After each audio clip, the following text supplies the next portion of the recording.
Hi, இன்னைக்கு டுட்டூஸ் கிச்சனில் பன்னீர் butter masala எப்படி பண்ணுறதுன்னு பார்க்கலாம். அதுக்கு தேவையான இன்க்ரீடியன்ட்ஸ் 2 பெரிய சைஸ் ஆனியன், 2 பெரிய சைஸ் தக்காளி, ரெண்டுமே ரஃப்பாக கட் பண்ணி வச்சுக்கோங்க. 2 காஞ்ச மிளகா எடுத்திருக்கேன். நீங்கள் இது வந்து நார்மல் மிளகா தான் நான் எடுத்திருக்கேன். நீங்கள் காஷ்மீரி சில்லி இருந்தால் அது கூட யூஸ் பண்ணிக்கோங்க, கலர் நல்லா வரும். அப்புறம் ஒரு சின்ன துண்டு இஞ்சி, ஒரு 5-6 பல் பூண்டு, ஒரு பிரிஞ்சி இலை, 3 கிராம்பு, ஒரு சின்ன சைஸ் பட்டை, ஒரு 5-6 முந்திரியை சின்ன சின்னதாக உடச்சி வச்சுருக்கேன். அப்புறம் தேவையான அளவு பட்டரு, தேவையான அளவு மஞ்சள், மிளகாத்தூள், மல்லித்தூள். அப்புறம் இன்றைக்கி 100 கிராம் பன்னீர் எடுத்து வச்சுருக்கேன். இது தண்ணி இல்லாத மாதிரி ஒரு டிஷ்யூலையோ இல்லை காட்டன் கிளாத்லையோ போட்டு அதை கொஞ்சம் ட்ரையாக வச்சுக்கோங்க. அவ்வளோதான். இப்போ இதை எப்படி பண்ணுறதுன்னு பார்க்கலாம். ஃபஸ்ட் ஸ்டெப்பாக பன்னீரை நம்ம பட்டரில் டோஸ்ட் மாதிரி பண்ணி வச்சுக்கிறதுக்கு இப்போ இதுக்கு தேவையான அளவு கொஞ்சமாக மஞ்சள் போட்டுக்கோங்க, கொஞ்சம் சில்லி பவுடர், இப்போ இதுக்கு தேவையான அளவு உப்பு, ரொம்ப உப்பு வேண்டாம். இப்போ இது லைட்டாக தண்ணி கலந்து இது எல்லாத்தையும் நல்லா மிக்ஸ் பண்ணிக்கோங்க. இது நீங்கள் அப்படியேவும் சேர்த்துக்கலாம், ஆனால் இந்த மாதிரி பண்ணிங்கன்னா பன்னீர் கொஞ்சம் டேஸ்ட்டாக இருக்கும், இல்லைனா டேஸ்ட்லெஸ்ஸாக இருக்கும். நீங்கள் இந்த மாதிரி இது பண்ணி வச்சுட்டு பட்டரில் நம்ம டோஸ்ட் பண்ண மாதிரி பண்ணி எடுத்துக்கலாம் இன்றைக்கி. அவ்வளோதான்.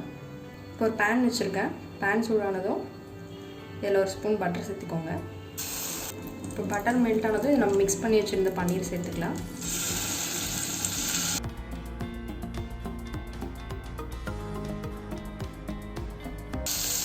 அவ்வளோதான். இப்போ இதை அடுப்பு ஆஃப் பண்ணிடலாம். தனியாக எடுத்து வச்சுக்கலாம். இப்போ அதே பேனில் இன்னொரு ஸ்பூன் பட்டர் போட்டுக்கலாம்.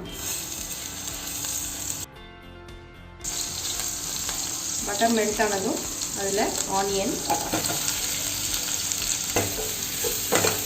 வந்து டிரான்ஸ்பரண்ட் ஆகிற அளவுக்கு நீங்கள் சாட் பண்ணால் போதும். இப்போ இது கூடயே ஒரு துண்டு இஞ்சி, பூண்டு, இப்போ முந்திரி, 2 ரெட் சில்லி,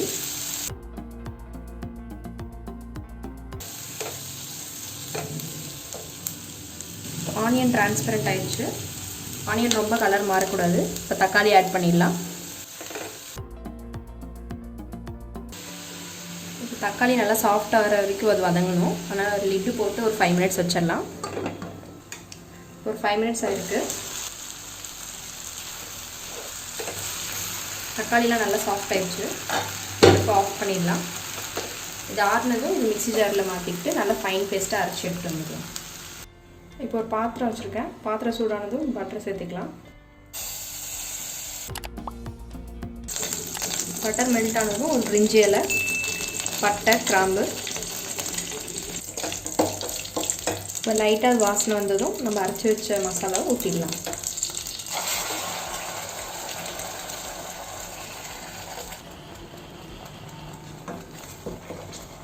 அந்த மசாலா போட்டதும் நீங்கள் தண்ணி மிக்ஸ் பண்ணாமல் அந்த மசாலாவோட பச்சை வாசனை போகிற அளவு வதக்கிக்கணும். இது கூட இதுக்கு தேவையான அளவு உப்பு, மல்லித்தூள், காரம் பத்தலைன்னா நீங்கள் மிளகா பொடி சேர்த்துக்கலாம். நான் ஆல்ரெடி 2 ரெட் சில்லி போட்டு பேஸ்ட் பண்ணியிருக்கேன். இது நல்லா இது கூட மிக்ஸ் ஆகிற அளவுக்கு நல்லா வதக்கிக்கோங்க. இப்போ பாருங்கள், மசாலாவோட பச்சை வாசனைலாம் போய் நல்லா குக் ஆயிடுச்சு. நம்ம மிக்ஸி ஜாரில் மிச்சம் இருக்கிறத அலசி ஊற்றிடலாம். கொதிக்கிட்டோம். இந்த ஸ்டேஜில் நீங்கள் தேவையான அளவு தண்ணி ஊற்றிக்கலாம். உங்களுக்கு கிரேவியோட கன்சிஸ்டன்சி பொறுத்து நீங்கள் தண்ணி அளவு பார்த்துக்கோங்க.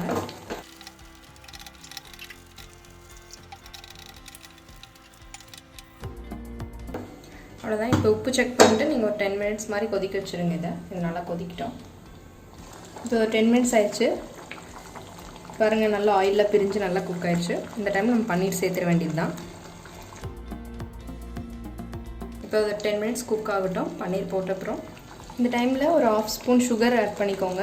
இது வந்து ஆப்ஷனல் தான். எப்படின்னா டொமேட்டோ ஸ்வீட்டாக இருந்துச்சுன்னா உங்களுக்கு அந்த ரெஸ்டாரண்ட் ஸ்டைலில் இருக்க மாதிரி கிடைக்கும். இல்லைன்னா கொஞ்சம் ஒரு பீஸ் வெல்லமோ இல்லை ஒரு 1/2 ஸ்பூன் சுகரோ ஆட் பண்ணிக்கிட்டிங்கன்னா நமக்கு அந்த புளிப்பும் இனிப்பும் சேர்ந்த மாதிரி ஒரு டேஸ்ட் கிடைக்கும், நம்ம கடையிலெல்லாம் சாப்பிட்ற மாதிரி. இப்போ பன்னீர் நல்லா குக் ஆயிடுச்சு.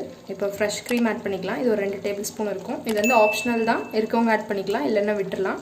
அதே மாதிரி கஸ்தூரி மேத்தி ஆட் பண்ணிங்கனாலும் அந்த ஃப்ளேவர் நல்லாயிருக்கும். அவ்வளோதான். இப்போ அடுப்பு ஆஃப் பண்ணிடலாம். பன்னீர் பட்டர் மசாலா ரெடி ஆயிடுச்சு.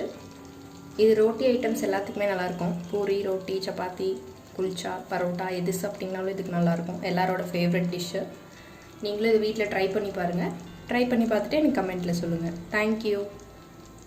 இந்த வீடியோ யூஸ்ஃபுல்லாக இருக்கும் நம்புகிறேன். தொடர்ந்து நம்ம சேனலை சப்போர்ட் பண்ணுங்கள். உங்கள் டவுட்ஸை கமெண்ட்டில் கேளுங்க. டுட்டூஸ் கிச்சனை லைக் பண்ணுங்கள், ஃப்ரெண்ட்ஸ் அண்ட் ஃபேமிலிக்கு ஷேர் பண்ணுங்கள், அப்படியே சப்ஸ்கிரைப் பண்ணிக்கோங்க.